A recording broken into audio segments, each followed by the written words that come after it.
Hiroshima, by John Hersey. Introduction.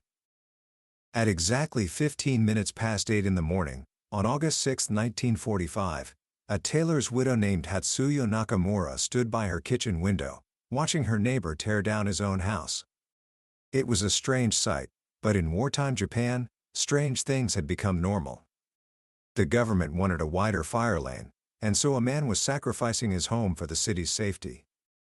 A few blocks away, a young German priest, Father Wilhelm Kleinsorge, was resting in his underwear on a cot, reading a Jesuit magazine. Across town, a young surgeon, Drive. Terufumi Sasaki, walked down a hospital corridor holding a blood sample for a test. He was tired and a little distracted, thinking about a bad dream he'd had the night before. In a factory office, a clerk named Toshiko Sasaki had just sat down at her desk. She was turning her head to speak to the girl next to her.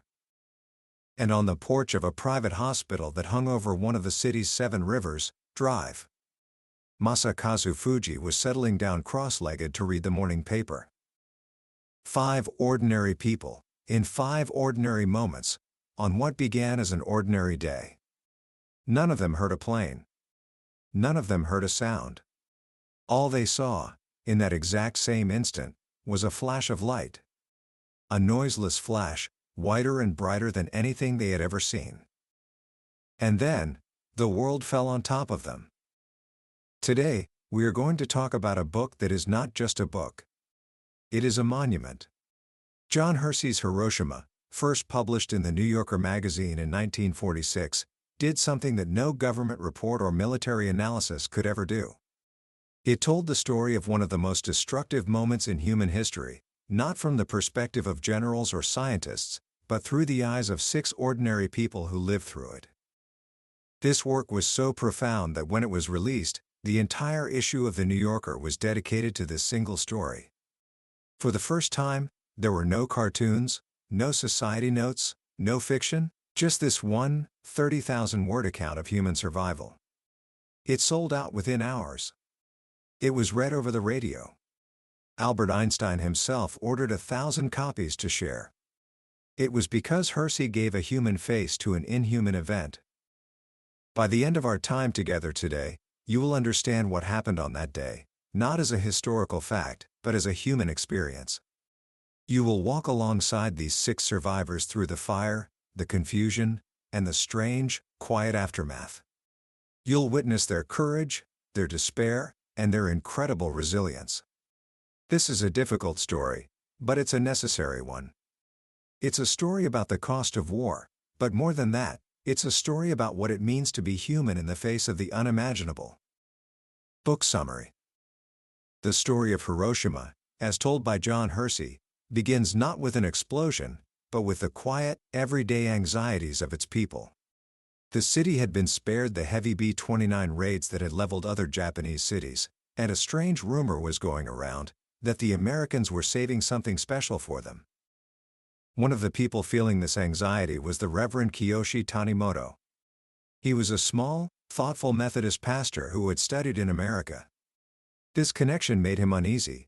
The police had questioned him several times, and he worked hard to prove his loyalty to Japan.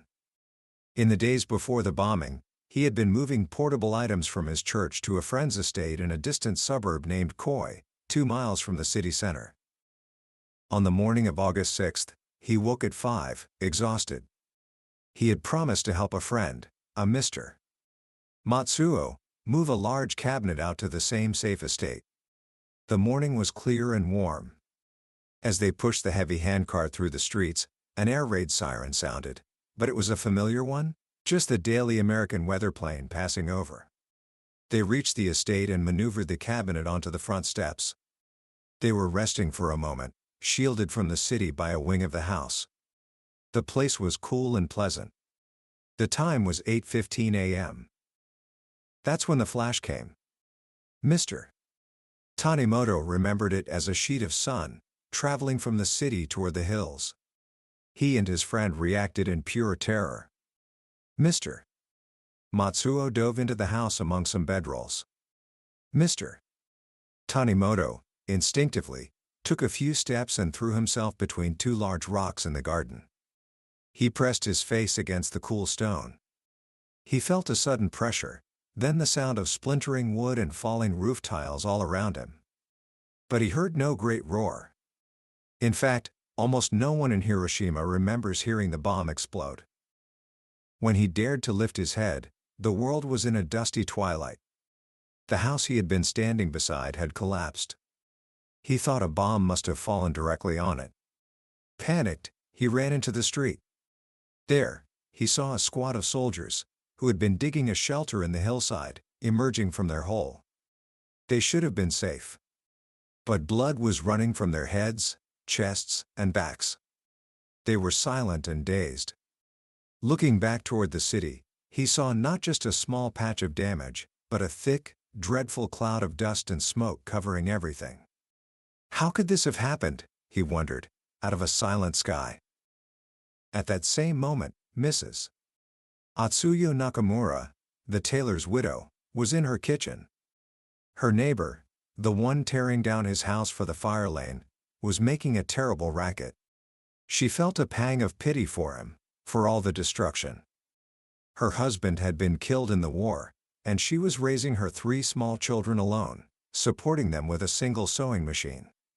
As she stood there, watching him, everything flashed whiter than any white she had ever seen. She took a single step toward her children. She was about 3/4 of a mile from the center of the explosion. In that step, something picked her up and threw her into the next room. Timbers and roof tiles rained down, burying her in darkness. The debris wasn't too deep, and she managed to free herself. Then she heard a child's cry, "Mother, help me!" It was her 5-year-old, Mayeko, buried up to her chest. As she frantically clawed at the wreckage, she heard 2 smaller voices from deep within the rubble. It was her other 2 children, Toshio and Yaiko. In a frenzy, she dug them out. They were filthy and bruised, but miraculously, they had no cuts. The neighbor who had been so carefully tearing down his own house for safety now lay dead in its ruins. Confused and terrified, Mrs. Nakamura gathered her children, grabbed a few emergency supplies, and fled toward a designated evacuation area, a beautiful private estate called Asano Park Drive. Masakazu Fujii, the prosperous doctor, was on the porch of his private hospital. The building was curiously built, partly on land, partly on stilts over the Kyo River. He was facing away from the city center, reading his paper, when he saw a brilliant yellow flash. As he started to rise, his hospital leaned behind him with a terrible ripping noise and toppled into the river. The doctor was thrown forward, buffeted and gripped, and then he felt the water. He was squeezed between 2 long timbers, like a morsel between chopsticks, with his head miraculously above the water. His left shoulder was in agony, and his glasses were gone. For 20 minutes, he hung there, stupefied. Then, the thought of the rising tide spurred him into action. He wriggled free and painfully climbed up the wreckage onto the nearby bridge. Without his glasses, the world was a blur, but he could see enough to be stunned. Houses everywhere were flattened. He and a friend, another doctor, wondered what it could have been. A Molotov flower basket, his friend guessed, the delicate Japanese name for a cluster of bombs. But something was strange. There were few fires yet, but an endless parade of horribly burned people were shuffling across the bridge.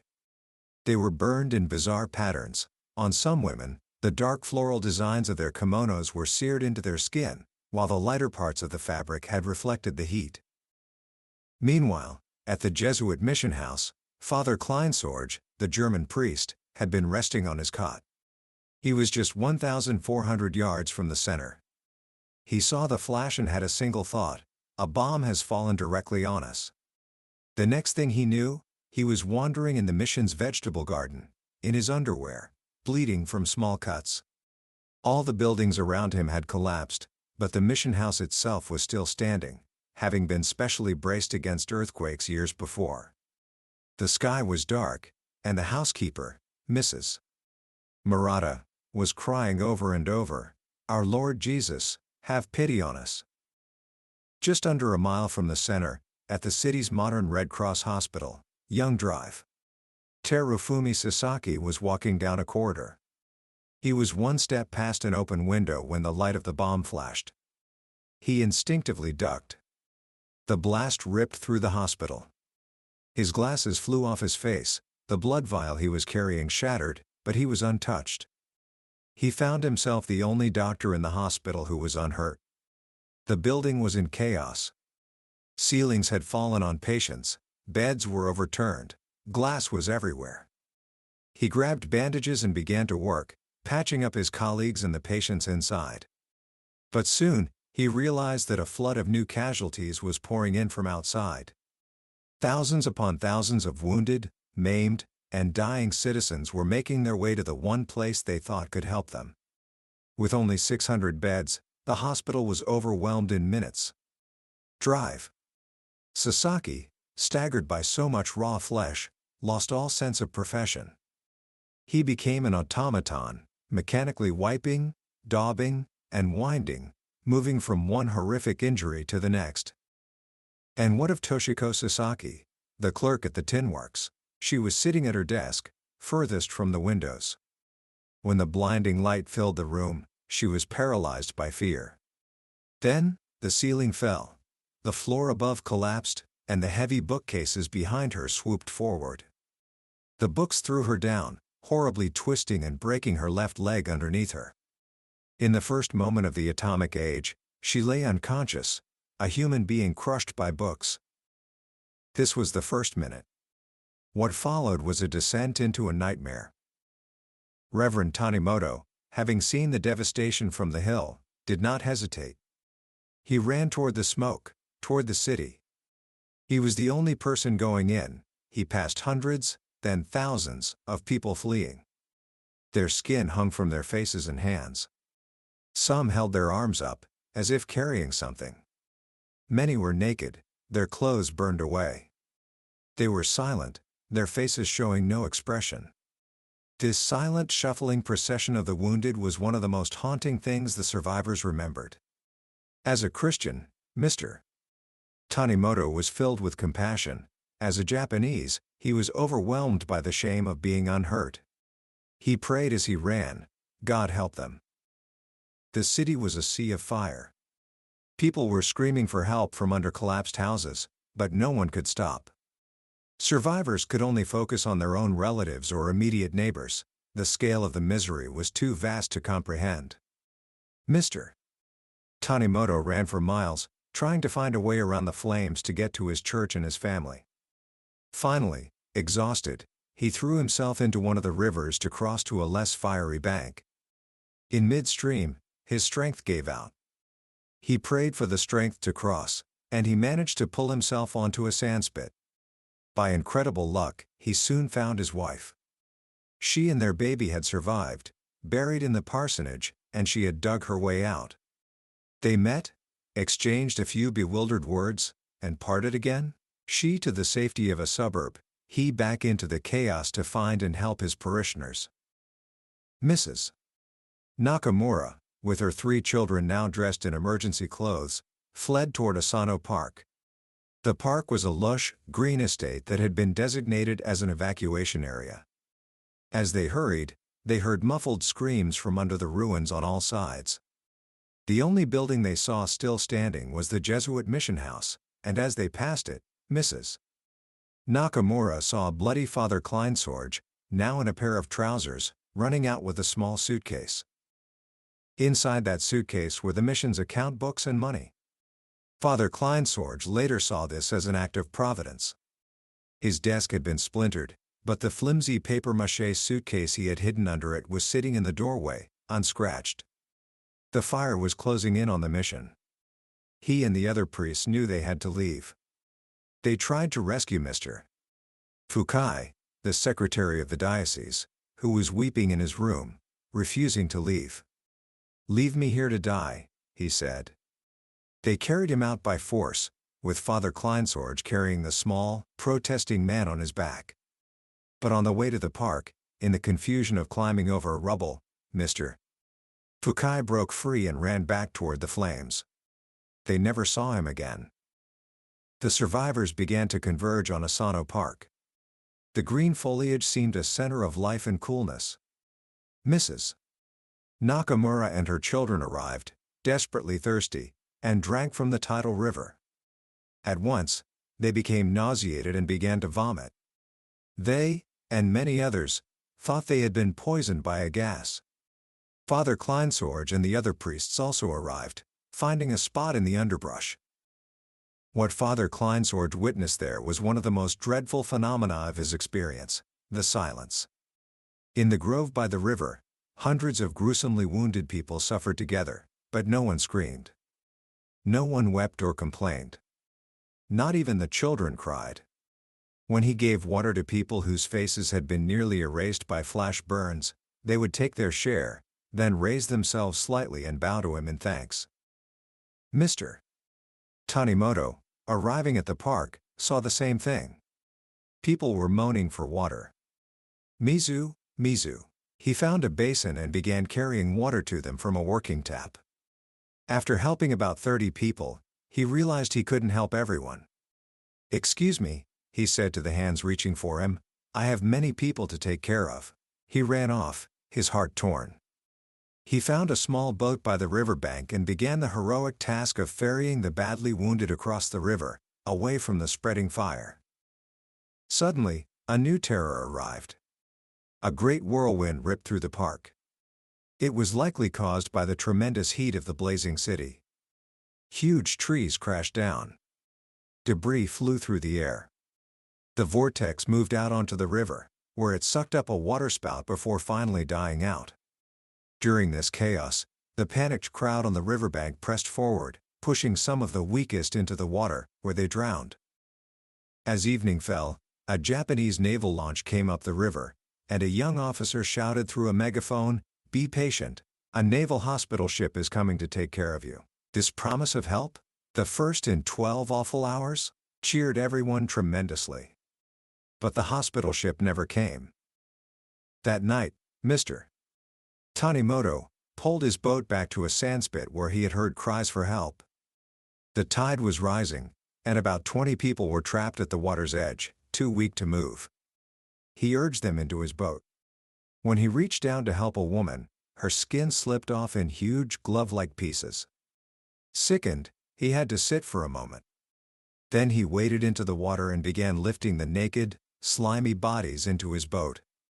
He had to keep repeating to himself, "These are human beings." He made 3 trips to carry them all to higher ground. When he finally stepped ashore, he tripped over someone in the dark. A voice said angrily, "Look out, that's my hand, Mr." Tanimoto, ashamed of his ability to walk, felt a moment of blind, murderous rage. Why weren't the doctors here? Why wasn't anyone helping? Drive. Sasaki was helping. He had been working for 19 straight hours at the Red Cross hospital. By now, 10,000 victims had crowded into the hospital and its grounds. The place was a charnel house. Patients were dying by the hundreds, but there was no one to carry away the corpses. At 3 in the morning, drive. Sasaki was incapable of dressing another wound. He and a few other staff members went to hide behind the hospital to try to sleep. Within an hour, the wounded had found them, a complaining circle begging for help. He got up and went back to work. Miss Sasaki, the clerk, was still trapped under the wreckage at the tin factory. She was conscious for about 3 hours, in dreadful pain. She heard voices of others trapped around her. Eventually, a man began digging and rescued a few people. He made a tunnel to her, but a heavy beam was pressing down on the bookcase that pinned her. He went to get a crowbar but came back empty-handed and angry. "You'll have to get out by yourself," he shouted. "That's impossible," she said. The man went away. It wasn't until 2 days and 2 nights later that some friends, looking for her body, found her alive. Her leg was discolored, swollen, and putrid. They carried her to a truck, and the bumpy ride was agony. She was eventually taken to a military hospital on an island, only to be told that because she didn't have gangrene, she would have to be sent back. But a doctor took her temperature, and what he saw on the thermometer made him let her stay. In the days that followed, a new and terrifying mystery began to unfold. It started about a week after the bombing. People who had seemed uninjured, who had no burns or cuts, began to fall ill. On August 18, 12 days after the explosion, Father Kleinsorge felt well enough to walk into the city. He carried his papier-mâché suitcase, which he now considered a talisman. But halfway back to the novitiate where he was staying, a peculiar weakness came over him. His knees grew weak. The suitcase felt terribly heavy. A couple of days later, the small, minor cuts he had received in the blast, which should have healed quickly, suddenly opened wider and became swollen and inflamed. A few days after that, Mrs. Nakamura, who had also seemed unhurt, was combing her hair. A whole handful came out with the comb. Within days, she was completely bald. Then, she and her youngest daughter, Mayeko, were overcome with a profound weakness and exhaustion and had to take to their beds. At the same time, Mr. Tanimoto, who had worked so tirelessly, was struck down by fever and a general malaise. They were all coming down with a strange, capricious disease that would later be known as radiation sickness. At the hospitals, the doctors watched, helpless and bewildered, as this unprecedented illness unfolded. They eventually pieced together its 3 stages. The first stage was the direct bombardment of the body's cells by radiation at the moment of the explosion. This had killed thousands of apparently uninjured people within the first hours and days. The second stage began 10 to 15 days later. The first symptom was falling hair. Then came fever and diarrhea. 25 to 30 days after the blast, blood disorders appeared. Gums bled, the white blood cell count dropped dramatically, and small hemorrhages, called petechiae, appeared on the skin. With the white blood cells gone, the body lost its ability to fight infection. Open wounds refused to heal, and patients developed sore throats and mouths. The third stage was the body's chaotic attempt to recover. If a patient survived, their white count might soar to dangerously high levels. Many died of complications. Most burns healed with thick, rubbery layers of scar tissue called keloids. The Japanese scientists who entered the city knew what it was.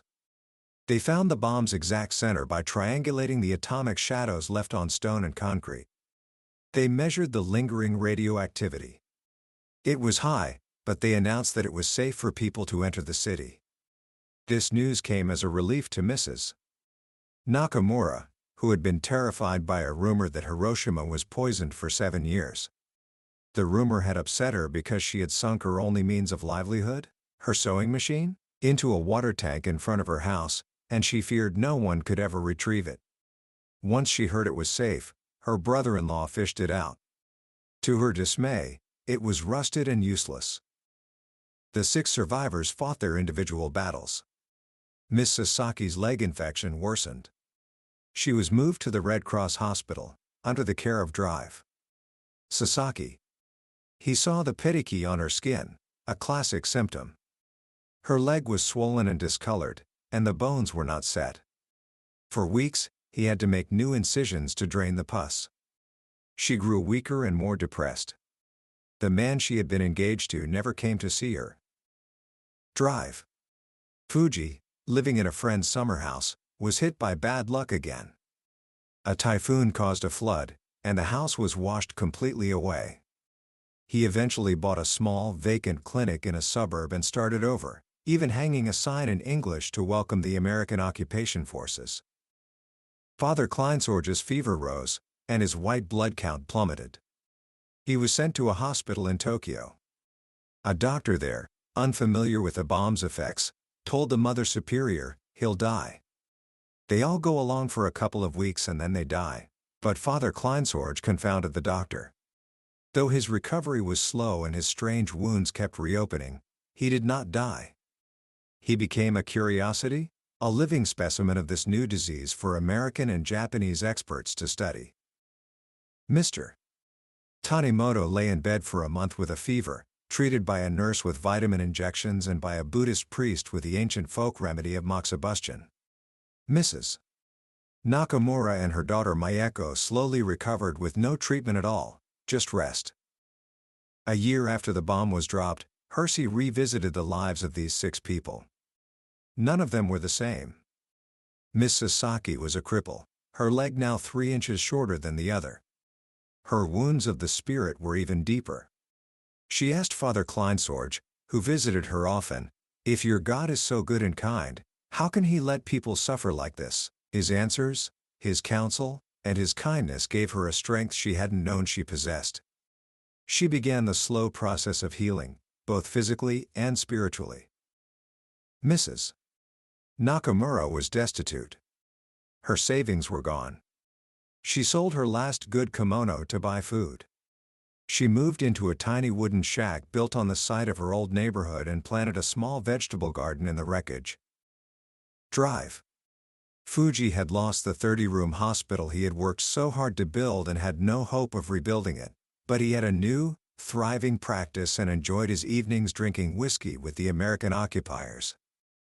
Drive. Sasaki, the young surgeon, was changed. He had lost 20 pounds. His appetite was poor. He felt tired all the time. He said, "I have to realize that the whole community is tired." He had worked almost without rest for months, married, and was trying to rebuild a normal life in the shadow of the hospital he could never forget. Mr. Tanimoto's exceptional energy was gone. His church was ruined, but he draped a tent over a damaged house and began conducting services again, thinking of how to rebuild.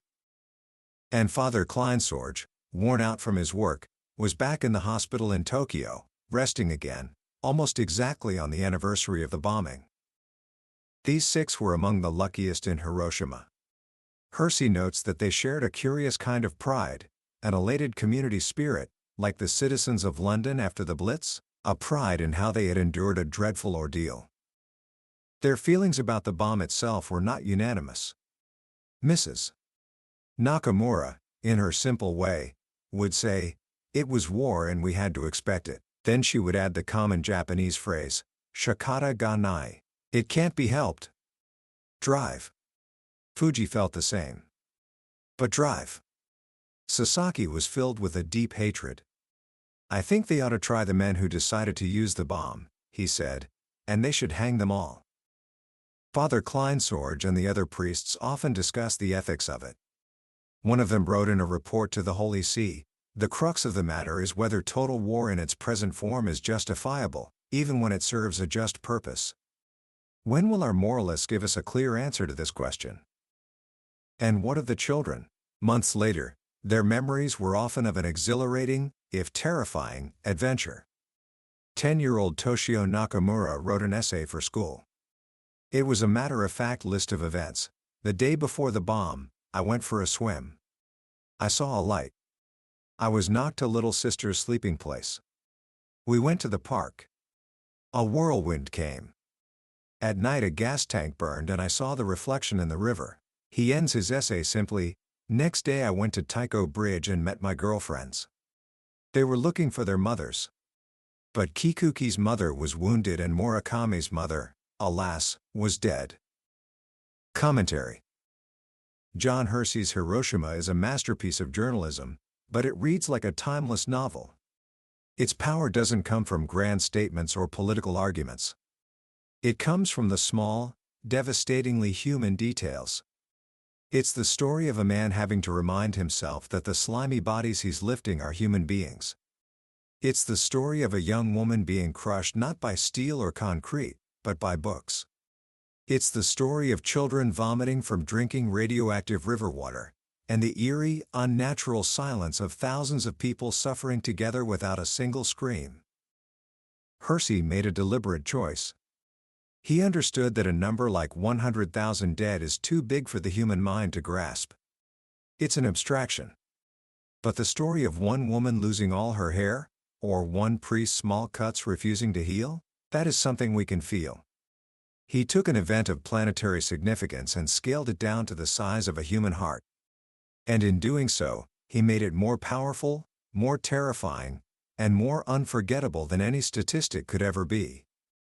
Why does this book, written so many decades ago, still matter so much today. Because we live in an age of information overload, where we are bombarded with news of distant conflicts and global crises. It's easy to become numb to the numbers, to see tragedy as just another headline. Hiroshima is the antidote to that numbness. It serves as a profound reminder that behind every statistic, every political decision, every act of war, there are individual human lives. There are people with families, jobs, worries, and hopes, just like us. Their stories are not just history, they are a timeless warning and a call for empathy. So, how can we carry the lessons of this book with us? First, the next time you hear about a major event in the world, I want you to actively seek out the human story. Look past the headlines and the numbers. Find a piece of journalism, a personal essay, a photograph that tells the story of one person who lived through it. Try to understand the world not just as a series of events, but as a collection of individual experiences. Second, reflect on the nature of resilience. The survivors of Hiroshima were not superheroes. They were ordinary people who were broken, sick, and grieving. Their resilience wasn't about being strong and unaffected. It was about enduring, day by day. It was about Mrs. Nakamura planting a vegetable garden in the rubble. It was about drive. Sasaki getting married and trying to build a new life. Resilience, Hersey shows us, is the quiet, stubborn human instinct to keep going, even when everything has been taken from you. And finally, this book reminds us of the power of bearing witness. John Hersey gave a voice to the voiceless. He told their story with such clarity and compassion that the world had to listen. We can do the same in our own small ways. We can listen to the stories of others, especially those who have suffered, and we can refuse to let their experiences be forgotten or reduced to a number. That was a summary of Hiroshima by John Hersey. We've walked through the key moments of this incredible work today, but I want to be honest with you, a summary can only ever be a map. It can show you the landscape, but it can't give you the feeling of walking the path yourself. The real power of this book is in Hersey's quiet, steady prose, in the moments of reflection that come when you're alone with the stories of these 6 people. This summary is a doorway, an invitation to see if this is a journey you want to take. If anything we've discussed today has moved you or made you curious, I urge you to pick up a copy. Reading it isn't just about learning history, it's an experience that will stay with you, and it may just change how you see the world. You can find a link to the book in the description below. Also, if you found this journey valuable, please take a moment to like this video and subscribe to the channel. It lets us know that these stories matter, and it ensures you won't miss our next exploration of another life-changing book. Let's keep learning and growing together.